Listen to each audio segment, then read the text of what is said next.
Hello everyone, welcome back to Eclass IAS academy. நம்ம இந்த வீடியோவில் வேத காலத்துடைய லாஸ்ட் பார்ட் தான் பார்க்க போகிறோம். ஸோ ஆல்ரெடி ப்ரீவியஸாக 2 வீடியோவில் வேத காலம் பற்றி நம்ம பேசியிருக்கோம். ஸோ ஃபஸ்ட்டில் பார்த்தீங்கன்னா வந்துட்டு இன்ட்ரோடக்ஷன் பற்றி பேசியிருப்போம். வேத காலத்தை ரெண்டாக பிரிக்கிறோம், முன்வேத காலம் பின்வேத காலம்னு சொல்லிட்டு. ஸோ இதில் பார்த்தீங்கன்னா முன்வேத காலம் பற்றி நம்ம 2 கிளாஸில் பேசியிருப்போம் இல்லைங்களா. முன்வேத காலத்தில் ஏற்பட்ட சமூக மாற்றம் என்னென்ன, பொருளாதாரம் எவ்வாறாக இருந்தது, ரிலீஜியஸ் தொடர்பாக அவங்ககிட்ட ஏற்பட்ட மாற்றங்கள் என்னென்ன இல்லைங்களா. ஸோ விமன் ஸ்டேட்டஸ் எப்படி எல்லாமே பார்த்தோம். ஸோ இதில் ஃபுல்லாக லேட்டர் வேதிக் ஏஜ் பின்வேத காலம் பற்றி பேச போகிறோம். இப்போ பின்வேத காலத்தில் பொலிட்டிக்கல் லைஃப் எப்படி இருந்துச்சு அப்படின்னா, during the later Vedic age, the early settlements were replaced by territorial kingdoms இல்லைங்களா. அதாவது குடியிருப்புகள் வந்துட்டு பிரதேச அரசுகளாக உருவாக ஆரம்பித்தனன்னு சொல்றாங்க. அப்போ நம்ம பார்க்குறோம், முன்வேத காலத்துடைய ஒரு உயர்ந்தபட்ச அரசியல் அழகே பார்த்தீங்கன்னா வந்துட்டு ஜனா அப்படின்னு சொல்லி பேசியிருப்போம் இல்லைங்களா. இந்த ஜனா நம்ம பார்த்தோம் இல்லைங்களா, முன்வேத காலத்துல மக்கள் எப்படிதான் வாழ்ந்தாங்க, தேவர் கூட்டம் கூட்டமா வாழ்ந்தாங்க அப்படின்னு சொல்லிட்டு பாக்குறோம் இல்லைங்களா. சோ அந்த அந்த கூட்டத்துக்கு பாத்தீங்கன்னா வந்துட்டு ஜனா அப்படிங்கிற ஒரு பேர் வைக்கிறாங்க. அந்த ஜனாவோட ஹெட் தான் வந்துட்டு ஜனகோபா அல்லது கோபா அப்படின்னு சொல்லி படிச்சிருப்போம். இங்க பாத்தீங்கன்னா வந்துட்டு அந்த குடியிருப்புகள் வந்துட்டு ஒரு பிரதேச அரசுகளாக வச்சு மீன்ஸ் எனக்கு ஜனா என்பது எனக்கு வந்துட்டு நிறைய ஒவ்வொரு ஜனாவும் உன்னோட ஒண்ணு merge ஆக ஆரம்பிக்குது. ஒரு பெரிய ஒரு அரசுகளாக எனக்கு வந்துட்டு உருவாக ஆரம்பிக்குது பின்வேத காலத்துல. Hereditary kinship begin to emerge இல்லைங்களா. அப்போ இந்த ஜனாவை யாரு மேம் தேர்ந்தெடுப்பா அப்படின்னா சபா சமிதி என்னும் சபைகள் வந்து தேர்ந்தெடுத்தாங்கன்னு சொல்லி படிக்கிறோம். ஆனா பின்வேத காலம் வரைச்ச அந்த ஜனா இந்த ஜனாவோட ஹெட் பாத்தீங்கன்னா வந்துட்டு கிங் அரசர் அப்படிங்கிற ஒருத்தராகவும், அவர் அந்த பதவி என்பது பரம்பரையான பதவியாகவும் எனக்கு வந்து பாத்தீங்கன்னா வந்துட்டு எமர்ஜ் ஆயிருச்சு.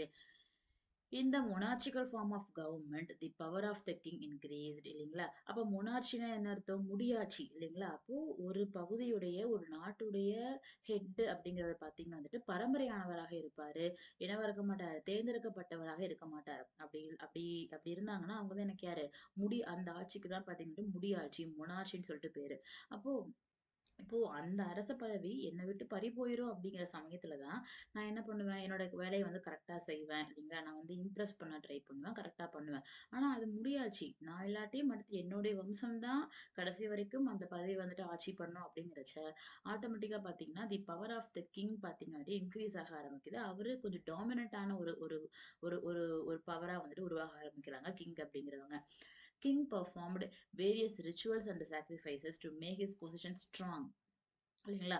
அப்ப அரசர் என்ன பண்ண ஆரம்பிக்கிறாருன்னா, அவருடைய பதவியை வந்துட்டு இன்னும் கொஞ்சம் ஸ்ட்ரென்தன் ஆக்கிக்கிறதுக்காக பாத்தீங்கன்னா ராஜசூயா யாகம், அஸ்வமேத யாகம், வாஜ்பேய யாகம் இல்லைங்களா. ராஜசூயம், அஸ்வமேதம் மற்றும் வாஜ்பேயம் போன்ற யாகங்கள் பாத்தீங்கன்னா வந்துட்டு பண்ண ஆரம்பிக்கிறாங்க. அப்ப சடங்குகளும் சம்பிரதாயங்களும் யாரு, அரசரும் ஒன் ஆஃப் த ஒரு டாஸ்கா எடுத்து பண்ண ஸ்டார்ட் பண்றாரு. Concept of state emerged during later Vedic period இல்லைங்களா.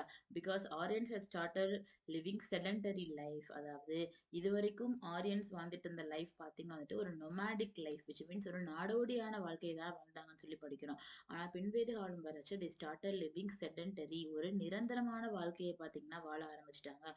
அதனால இவ்வளவு நாள் ஒரு பேச்சளவில் மட்டுமே இருந்த அரசு முறை அப்படிங்கிறது பாத்தீங்கன்னா வந்துட்டு எனக்கு எமர்ஜ் ஆக ஸ்டார்ட் ஆகுது இல்லைங்களா. விச் மீன்ஸ் அரசு முறை அப்படின்னா இதுதான் அரசாங்கம், இவங்களுக்கு எல்லாம் யாரு ஹெட்டு, அந்த கிங் தான் வந்துட்டு ஹெட்டு அப்படிங்கிற மாதிரியான ஒரு கிங்ஷிப் எனக்கு வந்துட்டு நல்லாவே எனக்கு டெவலப் ஆக ஆரம்பிச்சிச்சு. Many janas or tribes were amalgamated to form janapadas or rashtras in later Vedic period இல்லைங்களா. அதாவது நம்ம முன்வேத காலத்துல பார்த்த ஜனான்னு சொல்லி சொல்லலாம், அல்லது இனக்குழுக்கள் அல்லது ஜனக்குழுக்கள். ஏன்னா அவங்க இப்படிதான் வாழ்ந்தாங்க, குழுக்களாக கூட்டமாக தானே வாழ்ந்தாங்க இல்லைங்களா. அப்ப அந்த ஜனா அல்லது ஜனக்குழுக்கள் எல்லாம் பாத்தீங்கன்னா ஒன்றாக சேர்ந்து எப்படி உருவாகுறாங்கன்னா ஜனபதங்கள் ஜனபதங்கள் அல்லது ராஷ்டிரங்கள் அப்படின்னு சொல்லிட்டு எனக்கு எமர்ஜ் ஆக ஸ்டார்ட் பண்றாங்க. இந்த ஜனபதாஸோட ஹெட் தான் எனக்கு யாரு, கிங். அவருடைய பதவி தான் எனக்கு என்ன பதவி ஆயிடுச்சு, பரம்பரையான பதவி ஆயிட்டாங்க. Janapada rashtra emerged as the highest political unit. அப்ப எனக்கு முன்வேத காலத்துல highest political unitன்னு பாத்தீங்கன்னா வந்துட்டு ஜனா இல்லைங்களா. பின்வேத காலத்துல highest political unit பார்த்தீங்கன்னா ஜனபதா அல்லது ராஷ்டிரான்னு சொல்லி படிக்கிறோம். The importance of Samithi and Sabha diminished and the விதாதா completely disappeared இல்லைங்களா. அங்க பார்த்தோம் இல்லைங்களா, சபா சமதி விதாதா போன்ற சபைகள் இருந்ததாக படிக்கிறோம் முன்வேத காலத்துல. ஈவன் அதெல்லாம் கூட யாரு கலந்துக்கலாம், பெண்கள்லாம் கூட பார்ட்டிசிபேட் பண்ணாங்க. அந்த சபா சமதி தான் வந்துட்டு கிங்கையே வந்துட்டு எலக்ட் பண்ணாங்கலாம் பேசுறோம். ஆனா பின்வேத காலம் வரச்ச, அந்த சபா சமிதியுடைய முக்கியத்துவம்லாம் என்ன ஆயிருச்சு? குறைய ஆரம்பிச்சிருச்சு. விதாதா அப்படிங்கிற சபையெல்லாம் பார்த்தீங்கன்னா, சுத்தமா இல்லாமயே போயிருச்சு.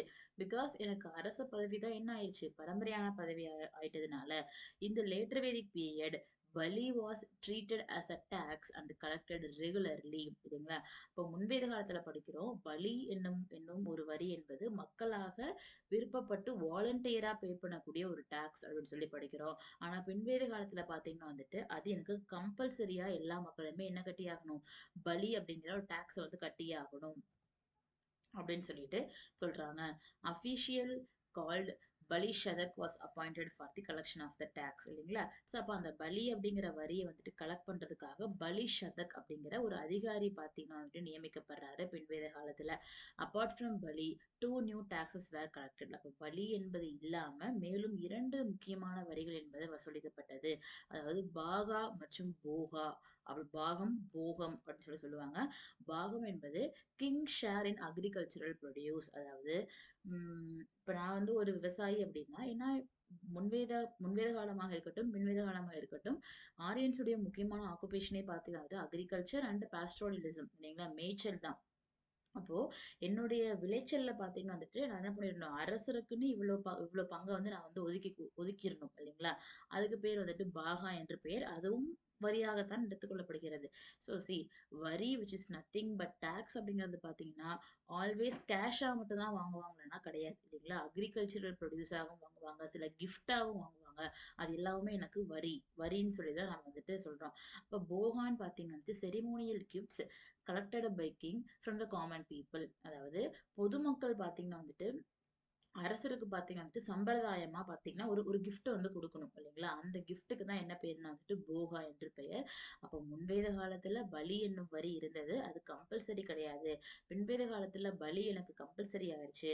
அது போக பாகா மற்றும் போகா அப்படிங்கிற 2 டாக்ஸும் பார்த்தீங்கன்னா எனக்கு வந்து இம்போஸ் பண்றாங்க. King started assuming high sounding titles like Ekrat. அதாவது அரசர் பார்த்தீங்கன்னா அவருக்கான பட்டப்பெயர்களை சுட்டிக்க ஆரம்பிக்கிறாரு. லைக் ஏகரதன், ஏக்ராத் அப்படிம்பாங்க. அதாவது சோலோ மொனார்ச், அதாவதுன்னா ஒற்றையாட்சி அப்படிங்கிற பெயர்ல ஏகரதன் அப்படிங்கிற பட்டப்பெயர்கள்லாம் அரசர் பார்த்தீங்கன்னா சூட்டிக்க ஸ்டார்ட் பண்றாரு. ஸோ அரசர் யாரு? Who is nothing but the ruler of janapada இல்லைங்களா? ஜனபதம் அப்படிங்கிற பகுதியை ரூல் பண்ணவர் தான் எனக்கு யாரு? King. Okay. So judiciary and military was as same as early Vedic period.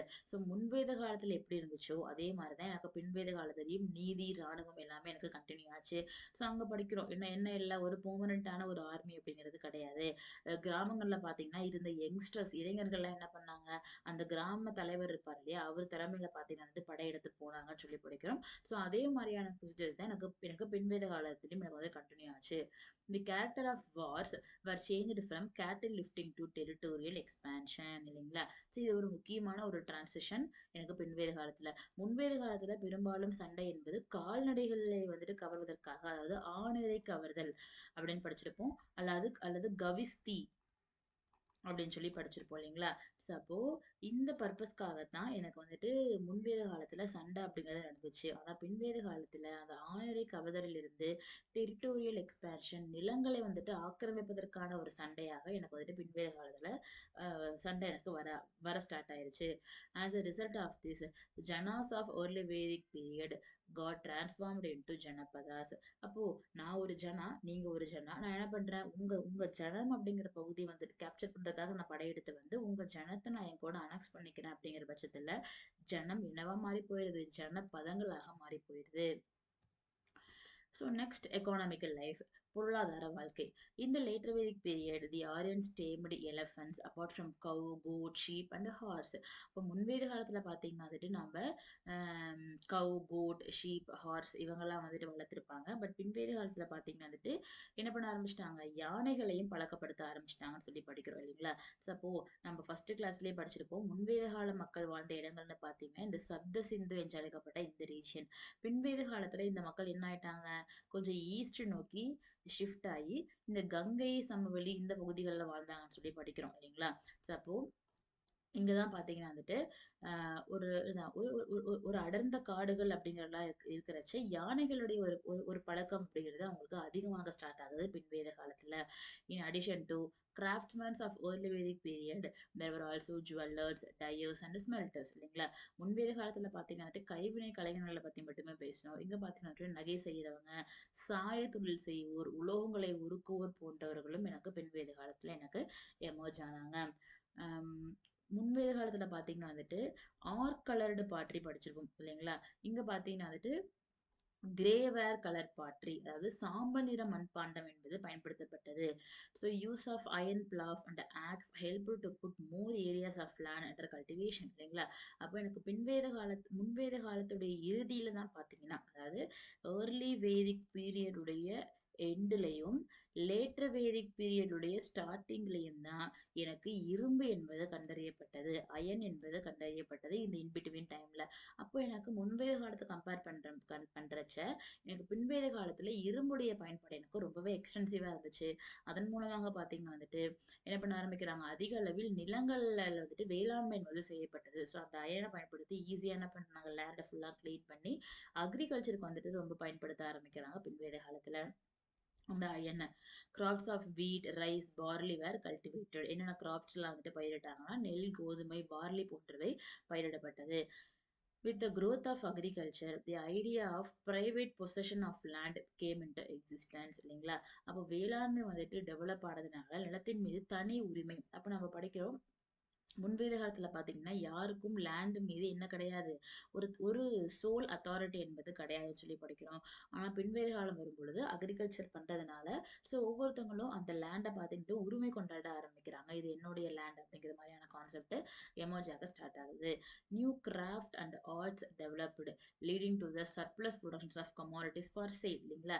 அப்போ முன்வேத காலத்தை கம்பேர் பண்றச்சு இரும்பின் பயன்பாடும் அதிகமாயிட்டதுனால அதன் மூலமாக நிறைய கைவினைப் பொருட்கள், நிறைய கலைகள்லாம் டெவலப் ஆகுது. அதன் மூலமாக அது ஒரு எக்ஸ்டென்சிவான ஒரு வணிகம், ட்ரேடிங்க்கு பார்த்தீங்கன்னா வந்துட்டு பின்வேத காலத்துல ரொம்ப ஹெல்ப்ஃபுல்லா இருந்துச்சு. ட்ரேட் பிகம் எக்ஸ்டென்சிவ் இல்லைங்களா? Barter system was prevalent. So அப்போ அப்ப இங்க பார்த்தீங்கன்னா எனக்கு நாணயங்களின் பயன்பாடு என்பது எனக்கு பின்வேத காலங்கள்ல ஸ்டார்ட் ஆயிருச்சு. முன்வேத காலமாக இருக்கட்டும், இண்டஸ் வேலி சிவிலைசேஷனாக இருக்கட்டும், அங்க பார்த்தீங்கன்னா எனக்கு நாணயங்களின் பயன்பாடு கிடையாது. பண்டமாற்று முறைதான். பட் பின்வேத காலத்துல நாணயங்கள் பழக்கப்படுத்த ஸ்டார்ட் பண்ணிட்டாங்க. பட் பண்டமாற்று முறையும் பரவலாக காணப்பட்டதா எனக்கு வந்துட்டு சொல்றாங்க. ஸோ நாணயங்கள் அப்படின்னு சொல்றத விட அது எப்படி சொல்லலாம்னு பார்த்தீங்கன்னா வந்துட்டு, அம் அது கோல்டு காயின்ஸ், சில்வர் காயின்ஸ பயன்படுத்தியிருப்பாங்கன்னு படிக்கிறோம் இல்லைங்களா? அந்த கோல்டு காயின்ஸுக்கு என்ன பேருன்னா, சத்மானா என்றும், அது நிஷ்கா மற்றும் சத்மானா அப்படின்னும், சில்வர் காயின்ஸ்க்கு பார்த்துட்டு கிருஷ்ணாலா அப்படின்னு சொல்லியும் பயன்படுத்தியிருப்பாங்க. இது காயின்ஸாவும் பயன்படுத்தியிருப்பாங்க. சம்டைம்ஸ் வந்துட்டு ஜுவல்லரிஸாவும் பயன்படுத்தியிருப்பாங்க. அதாவது கோல்டு நாணயங்களா குடுக்காம, கோல்டு ஜுவல்லரிஸா குடுக்கறது, அப்படிங்கிற மாரியும் எனக்கு பிசினஸ் டிரான்சாக்ஷனுக்கு பார்த்தீங்கன்னா வந்துட்டு பயன்படுத்தியிருப்பாங்க. நெக்ஸ்ட் சோஷியல் லைஃப், சமூக வாழ்க்கை அப்படிங்கிறது. ஸோ அப்போ மெஜாரிட்டி ஆஃப் டிரான்ஸ்ஃபர்மேஷன்ஸ் ஏற்பட்டது பின்வேத காலத்துக்கும் முன்வேத காலத்துக்கும் பார்த்தீங்கன்னா இந்த சமூக வாழ்க்கையில தான் இல்லைங்களா? அப்போ at later stage when the Aryans had to accommodate non-Aryan skilled workers in their social arrangement. பின்வேத காலத்துல பாத்தீங்கன்னா ஆரியர் அல்லாத மக்களை ஆரியர்கள் பாத்தீங்கன்னா வந்துட்டு சமுதாய ஏற்பாட்டுக்கு, அதாவது ஒண்ணும் இல்ல, நம்ம முன்னாடியே பார்த்தோம் ஆரியன்ஸ் என்ன பண்ணாங்க, நான் ஆரியன்ஸை வந்துட்டு பிரிச்சாங்க. தஷ்யாஸ் தஷ்யூஸ் அப்படின்னு சொல்லிட்டு ஸ்கின் கலரை பேஸ் பண்ணி பிரிச்சாங்கன்னு சொல்லி படிக்கிறோம் இல்லைங்களா? ஸோ அவங்களுக்குள்ள மோதல் போக்கெல்லாம் ஏற்பட ஆரம்பிக்குது. காலப்போக்கில் யார் ரொம்ப டாமினன்ட் ஆயிடுறா, ஆரியன்ஸ் வந்து டாமினன்ட் ஆயிடுறாங்க. அப்ப என்ன பண்றாங்கன்னா நான் ஆரியன்ஸை அவங்களுடைய அவங்களுக்கான வேலைகளை செய்வதற்காக பயன்படுத்திக்கிறாங்க. சரிங்களா? லைக் இப்ப ட்ரேடிங்ஸா இருக்கட்டும், அதுல உள்ள வேலைகளாக இருக்கட்டும், அந்த மாரியான அவங்களுடைய தேவையை நிறைவேற்றிக் கொள்வதற்காக ஆரியன்ஸ் பார்த்தீங்கன்னா, நான் ஆரியன்ஸ உள்ள வேலைக்கு பார்த்தீங்கன்னா வந்துட்டு ரெக்ரூட் பண்ண ஸ்டார்ட் பண்றாங்க. அப்ப ஆட்டோமேட்டிக்கா ஆரியன்ஸ் யாரு கீழ வர ஆரம்பிக்கிறாங்க? ஆரியன்ஸ்க்கு கீழ நான் ஆரியன்ஸ் எனக்கு வர ஸ்டார்ட் ஆகுறாங்க. The social status of person had begun to be linked with the birth and profession இல்லைங்களா? ஸோ அப்போ ஒருத்தங்களுக்கு அந்த ஒரு சோஷியல் ஸ்டேட்டஸ், அந்த ஒரு சமூகத்துல ஒரு அந்தஸ்து கொடுக்குற அப்படின்னா எதன் அடிப்படையில கொடுக்குற அப்படின்னா உங்களுடைய பிறப்பு மற்றும் வேலையின் அடிப்படையில கொடுக்குறேன். நீங்க என்ன வேலை பார்க்குறீங்க, நீங்க எந்த குலத்துல பிறந்திருக்கீங்க, பிகாஸ் குலம் அப்படிங்கிற கான்செப்டும் எனக்கு இங்க என்ன ஆயிருச்சு, எமர்ஜ் ஆக ஸ்டார்ட் ஆயிடுச்சு பின்வேத காலத்துல. ஸோ இப்ப அதன் அடிப்படையில தான் ஒருத்தருக்கு சமுதாய அந்தஸ்து என்பது வழங்கப்படுகிறது. எ ரிஜிட் 4 வர்ணா சிஸ்டம். ரொம்ப ஒரு இறுக்கமான 4 வர்ண அமைப்பு என்பது எனக்கு எமர்ஜ் ஆயிருச்சுன்னு படிக்கிறோம் இல்லைங்களா? என்னது முன்வேத காலத்துல பார்த்தீங்கன்னா, இந்த க்ஷத்ரியாஸ், வைஷ்யாஸ் 2 பேரையும் சேர்த்து நம்ம பார்த்தீங்கன்னா வந்துட்டு எப்படி படிச்சிருப்போம்? சாரி, வைஷ்யாஸ் அண்ட் சூத்ராஸ் 2 பேரையும் சேர்த்து நம்ம காமன் பீப்பிள்னு படிச்சிருப்போம். பட் இங்க பார்த்தீங்கன்னா வந்துட்டு பிராமணர்கள், யார் யாரெல்லாம் மத குருக்கள்லாம் பார்த்தீங்கன்னா வந்துட்டு பிராமின்ஸ் அப்படின்னும், யார் யாரெல்லாம் வந்துட்டு போர் புரியிறாங்களோ அவங்கலாம் எனக்கு யார் க்ஷத்ரியாஸ் அப்படின்னும், யார் யாரெல்லாம் நில உடைமையாளர்களோ அவங்கலாம் எனக்கு யாரு வைஷ்யாஸ் அப்படின்னும், யார் யாரெல்லாம் வேலைத்திறன் கொண்ட ஸ்கில்டு வொர்க்கர்ஸ் யார் யாரெல்லாம் வந்துட்டு இந்த 3 கேட்டகரி ஆஃப் பீப்பிளுக்கும் கீழ வேலை பார்த்துட்டு இருக்காங்களோ அவங்கலாம் யாரு சூத்ராஸ் அப்படிங்கிற 4 அமைப்பு எனக்கு உருவாயிருச்சு. இந்த 4 பேத்துல பார்த்தீங்கன்னா, அ பேஸ்ட் ஆன் ப்ரொஃபஷன் அடிப்படையில தான் நம்ம என்ன பண்ணோம்? மரியாதை குடுத்தோம் இல்லைங்களா? அப்ப யாருக்கு அதிகமான அந்தஸ்து கிடைக்குதுன்னா, பிராமின்ஸ்க்கு தான் சமுதாயத்துல அதிகமான அந்தஸ்து கிடைக்குது. க்ஷத்ரியாஸ்க்கு அதுக்கு அடுத்து, வைஷ்யாஸ்க்கு அதுக்கு அடுத்து, சூத்ராஸ்க்கு பார்த்தீங்கன்னா, மரியாதை என்பதே பெருமளவில் வழங்கப்படவில்லை. இந்த சிஸ்டம் ஆஃப் கோத்ரா குலம்லாம் எனக்கு ஸ்டார்ட் ஆயிருச்சு. இதுக்கான ஆதாரம் எனக்கு அதர்வ வேதத்துல எனக்கு காணப்படுகிறது. ஸோ இந்த later Vedic period status of women பார்த்தீங்கன்னா வந்துட்டு as well as the status even இந்த ஃபேமிலி டிக்ளைன் இல்லைங்களா? அப்போ குடும்பத்திலேயே ஒரு ஒரு அவங்களுடைய பர்சனலான லைஃப்லயுமே பார்த்தீங்கன்னா வந்துட்டு பெண்களுக்கான ஒரு சமுதாய அந்தஸ்தோ, இல்ல ஒரு குடும்ப அந்தஸ்தோ என்பது என்ன ஆகல வழங்கப்படவில்லை. குறைய ஸ்டார்ட் ஆயிருச்சு. Women could no longer perform rituals.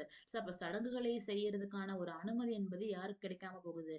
பின்வேத கால பெண்களுக்கு கிடைக்கல. அப்போ ஏன் டிரான்ஸ்ஃபர்மேஷன்ஸ் முன்வேத காலத்துல பெண்கள் இல்லாம அந்த சடங்கு என்ன ஆகாது கம்ப்ளீட் ஆகாதுன்னு சொல்லி சொன்னாங்க. பின்வேத காலத்துல பெண்கள் சடங்குகள்ல கலந்துக்க கூடாதுன்ட்டாங்க. அப்போ இவ்ளோ கான்ட்ராக்டான ஒரு விஷயம் ஏற்பட்டதுக்கு காரணம் என்ன?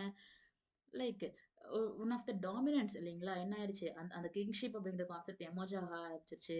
அம் ஸோ மத்தபடி பார்த்தீங்கன்னா, அ எ எந்த விதமான ஒரு ஒரு ரூல் அப்படிங்கிறது கிடையாது. இப்படிதான் பெண்கள் இருக்கணும், கடந்துக்க கூடாது அப்படிங்கிறதெல்லாம் யாருமே உருவாக்கல. அவங்களா அவங்களுக்குள்ள ஏற்படுத்திக்கிட்ட விஷயங்கள் தான் இல்லைங்களா?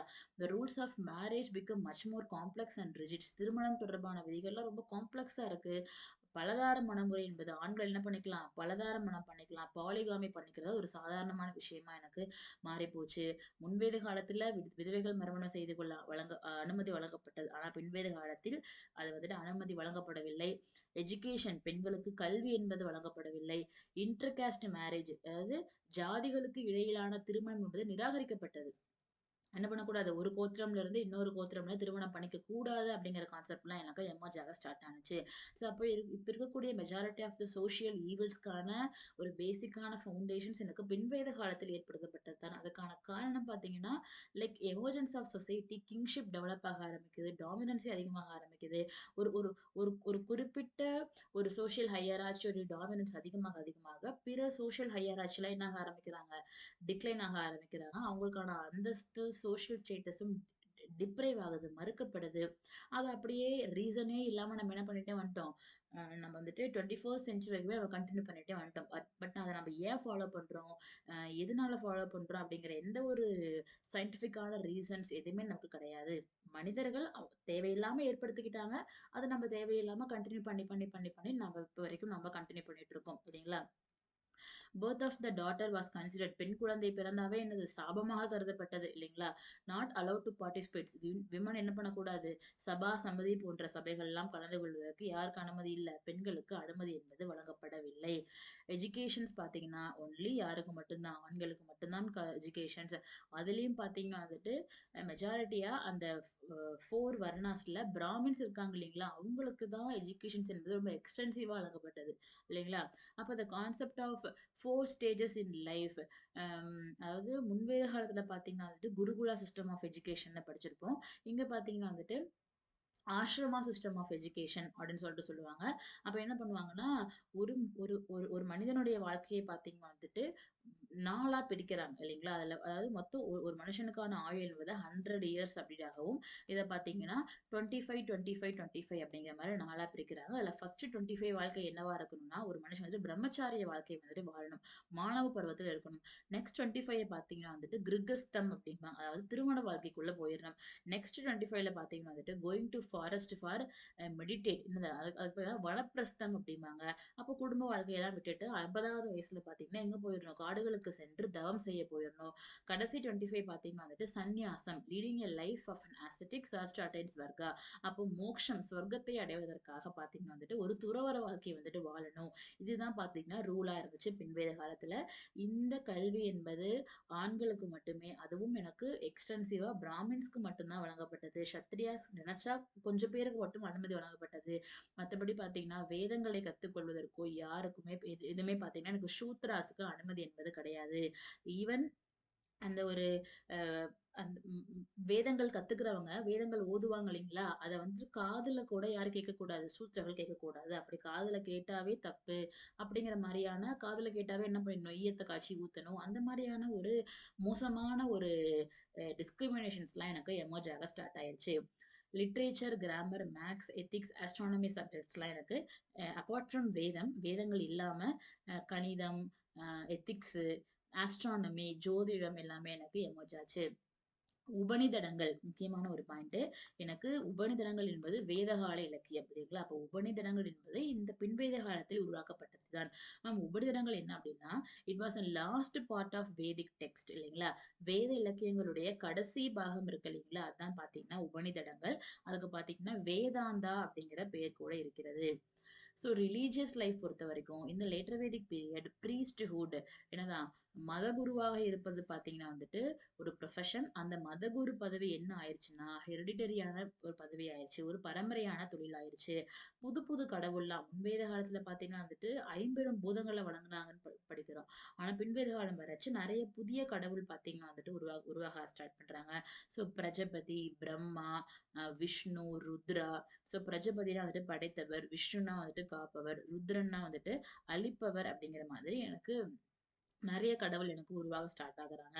அதே மாரி இந்திராவுக்கும், அக்னிக்குமான ஒரு முக்கியத்துவம் என்பது பின்வேத காலத்துல பார்த்தீங்கன்னா, எனக்கு வந்துட்டு குறைஞ்சிருது.